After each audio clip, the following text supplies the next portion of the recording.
Hello, എല്ലാവർക്കും എൻ്റെ പുതിയ വീഡിയോയിലേക്ക് സ്വാഗതം. അപ്പോൾ ഇന്ന് രാവിലെ ഞങ്ങളുടെ അടുത്തൊരു വാക്കിംഗ് ട്രാക്ക് ഉണ്ട്. അപ്പോൾ ഇന്ന് രാവിലെ ഒന്ന് നടക്കാൻ പോകാമെന്ന് വിചാരിച്ചു. അപ്പം ചില ദിവസമൊക്കെ നടക്കാൻ പോകും, ചിലപ്പം വീട്ടിൽ തന്നെ എക്സസൈസ് എന്തെങ്കിലും ചെയ്യും, അങ്ങനെയൊക്കെയാണ്. അപ്പോൾ ഇത് നല്ലൊരു സ്ഥലമാണ്, നല്ല മരമൊക്കെ വെച്ച്. അപ്പോൾ ഒരു അരമണിക്കൂർ നടന്നിട്ട് വന്നു. പിന്നെ ഇന്ന് രാവിലെ ബ്രേക്ക്ഫാസ്റ്റിന് ഓട്സ് ആയിരുന്നു. അപ്പോൾ ഓട്സും പിന്നെ 2-3 ഡേറ്റ്സും ഇട്ടു. പിന്നെ 1 സ്പൂൺ ചിയ സീഡ്സും സോക്ക് ചെയ്ത് ആഡ് ചെയ്തു. പിന്നെ 1 ടേബിൾ സ്പൂൺ മിക്സ്ഡ് സീഡ്സും ചേർത്തു. പിന്നെ കുറച്ച് ബ്ലൂബെറീസ് ഇട്ട്, ഏതെങ്കിലും ഫ്രൂട്ട്സ് ഇടാം.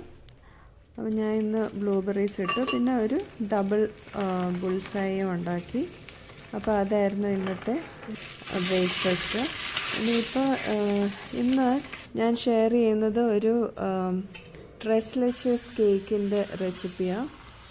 3 milk cake, Turkish milk cake എന്നൊക്കെ പറയത്തില്ലേ. ഭയങ്കര ടേസ്റ്റി ആയിട്ടുള്ളൊരു കേക്കാണ്. അപ്പം ഇവിടെ ആണെങ്കിൽ കുറേ നാളായിട്ട് മിൽക്ക് മെയ്ഡ് വാങ്ങിച്ച് വെച്ചിട്ടുണ്ടായിരുന്നു. അപ്പോൾ അത് വെച്ചിട്ട് എന്താ ഉണ്ടാക്കുന്നതെന്ന് വിചാരിച്ച്, അപ്പോൾ ഇന്നിപ്പോൾ അത് ഉണ്ടാക്കാമെന്ന് വിചാരിച്ചു. അപ്പോൾ അതിനായിട്ട് 1 കപ്പ് മൈദ എടുത്തിട്ടുണ്ട്, 120 ഗ്രാംസ്. പിന്നെ അതുപോലെ തന്നെ പഞ്ചസാര 1/2 കപ്പ്, അതും 120 ഗ്രാംസ്. അപ്പോൾ മൈദയും പഞ്ചസാരയും 120 ഗ്രാം വീതം എടുത്തിട്ടുണ്ട്. അപ്പോൾ 1 കപ്പ് മൈദ, 1/2 കപ്പ് പഞ്ചസാര. പിന്നെ ഇനി നമുക്ക് മൈദയിലേക്ക് 1/2 ടീസ്പൂൺ ബേക്കിംഗ് പൗഡർ ഇട്ടൊന്ന് നന്നായിട്ട് മിക്സ് ചെയ്തോ അല്ലെങ്കിൽ ഇടഞ്ഞ് വെക്കാം. എന്നിട്ട് പിന്നെ 4 മുട്ട നമുക്ക് സെപ്പറേറ്റ് ചെയ്യാം. വേണമെങ്കിൽ ഒന്നിച്ചിട്ടും അടിക്കാം. പിന്നെ സെപ്പറേറ്റ് ചെയ്താൽ ഇച്ചിരി കൂടെ കേക്ക് സോഫ്റ്റായിട്ട് വരും. അപ്പോൾ ഇന്നിപ്പോൾ ഞാനതങ്ങ് സെപ്പറേറ്റ് ചെയ്തു.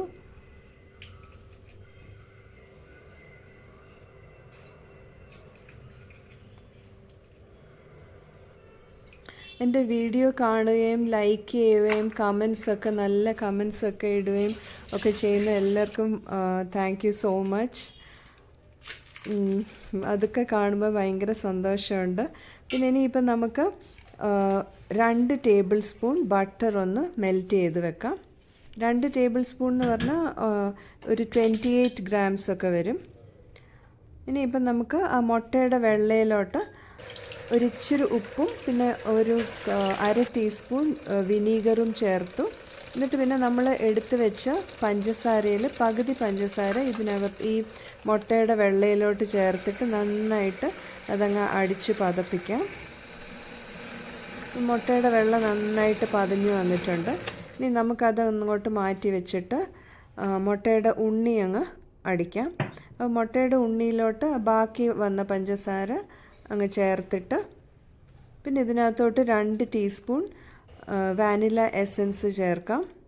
എന്നിട്ട് നന്നായിട്ട് അടിച്ച് അതിൻ്റെ കളറൊക്കെ ഒന്ന് മാറി ക്രീം കളറാവുന്ന വരെ ഒന്ന് ബീറ്റ് ചെയ്തെടുക്കാം. പിന്നെ ഇതിനകത്തോട്ട് നമുക്ക് ആ മെൽറ്റ് ചെയ്ത് വെച്ച ബട്ടർ ചേർക്കാം. എന്നിട്ടൊന്ന് അടിച്ചിട്ട് പിന്നെ ഇതിനകത്തോട്ട് 2 ടേബിൾ സ്പൂൺ പാലും കൂടെ ചേർക്കാം. എന്നിട്ട് അത് നന്നായിട്ടങ്ങ് അടിക്കാം.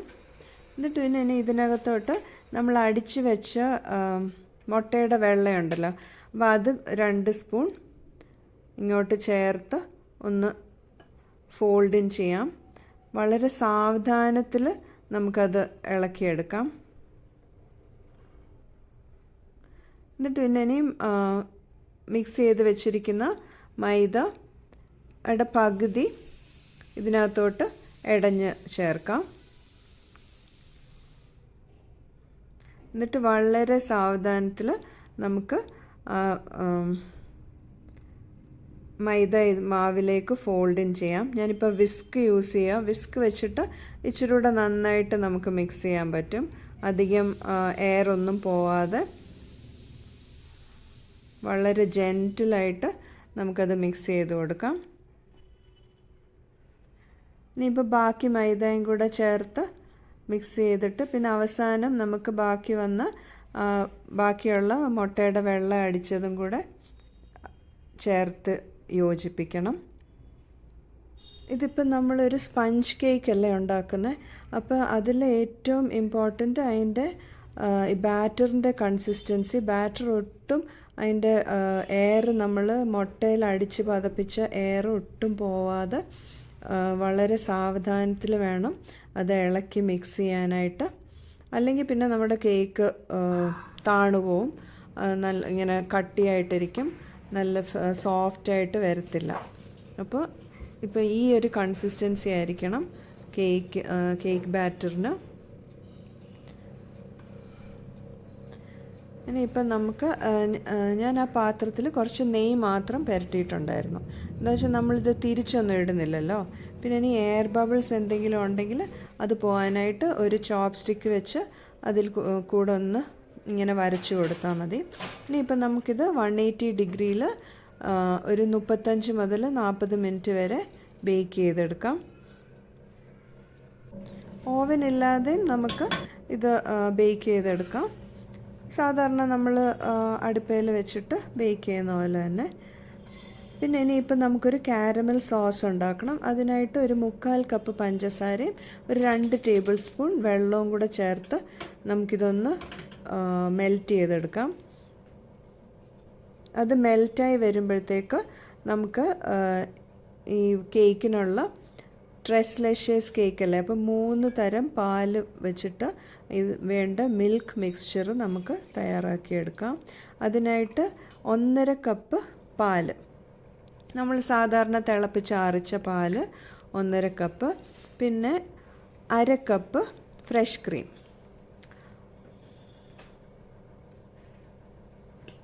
ഏതെങ്കിലും ഫ്രഷ് ക്രീം ഉപയോഗിക്കാം.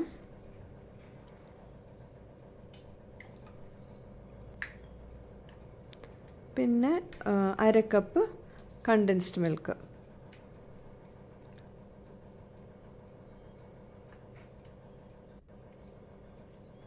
അതും കൂടെ ചേർത്ത് നന്നായിട്ട് അങ്ങ് മിക്സ് ചെയ്ത് മാറ്റി വെക്കാം.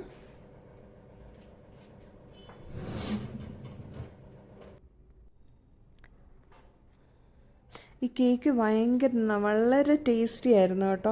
അപ്പം നമ്മൾ ഉണ്ടാക്കിയപ്പോൾ ഇവിടെ വീട്ടിലെല്ലാവർക്കും ഭയങ്കരമായിട്ട് ഇഷ്ടപ്പെട്ടു. അപ്പം നിങ്ങളും തീർച്ചയായിട്ടും ഉണ്ടാക്കി നോക്കണം. ഇപ്പം നമ്മുടെ പഞ്ചസാര മെൽറ്റായിട്ട് നല്ലൊരു ലൈറ്റ് ബ്രൗൺ കളറായിട്ടുണ്ട്. ഈ സമയത്ത് നമുക്ക് തീ ഓഫ് ചെയ്തിട്ട് ഒരു 2 table spoon 2 to 3 table spoon butter ചേർക്കാം. എന്നിട്ട് നന്നായിട്ട് ഇളക്കി കൊടുക്കാം. തീ ഇനി ഓൺ ചെയ്യരുത്. എന്നിട്ട് പിന്നെ ഇതിനകത്തോട്ട് 1/2 കപ്പ് ഫ്രഷ് ക്രീം ചേർക്കാം. ഈ പഞ്ചസാര ബ്രൗൺ ആയതിന് നല്ല ചൂടുണ്ട്, അപ്പോൾ ആ ചൂടിൽ തന്നെ ഫ്രഷ് ക്രീമും അതിനകത്തോട്ട് നന്നായിട്ട് യോജിച്ചോളും. നല്ലതായിട്ട് മിക്സ് ചെയ്ത് കൊടുത്താൽ മതി. ഇനി തീ ഓൺ ചെയ്താൽ ചിലപ്പോൾ അത് പിരിഞ്ഞു പോകുന്ന പോലെ ആവും. അപ്പോൾ നല്ലതായിട്ട് മിക്സ് ചെയ്ത് അത് മാറ്റി വെക്കാം. ഇപ്പം നമ്മുടെ കേക്ക് നന്നായിട്ട് ബേക്കായിട്ട് വന്നിട്ടുണ്ട്.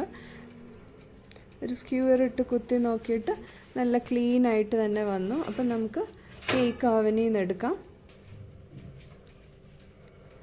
ഇനിയിപ്പോൾ ഇത് ചെറുതായിട്ടൊന്ന് ആറിയാൽ മതി.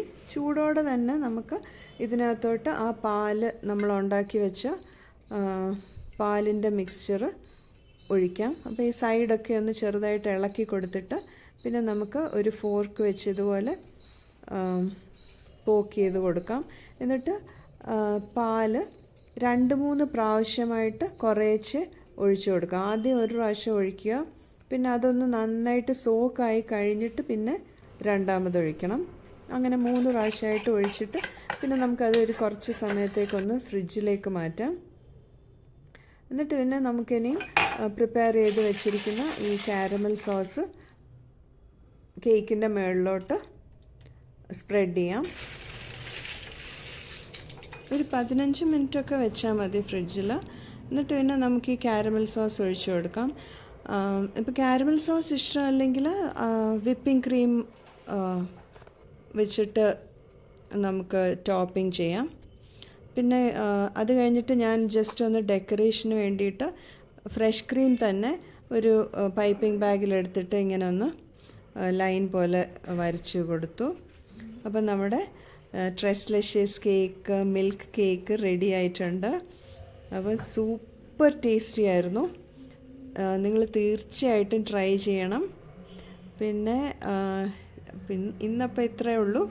അപ്പോൾ ഇനി പുതിയൊരു വീഡിയോയുമായിട്ട് ഉടനെ തന്നെ നമുക്ക് കാണാം. Thank you for watching.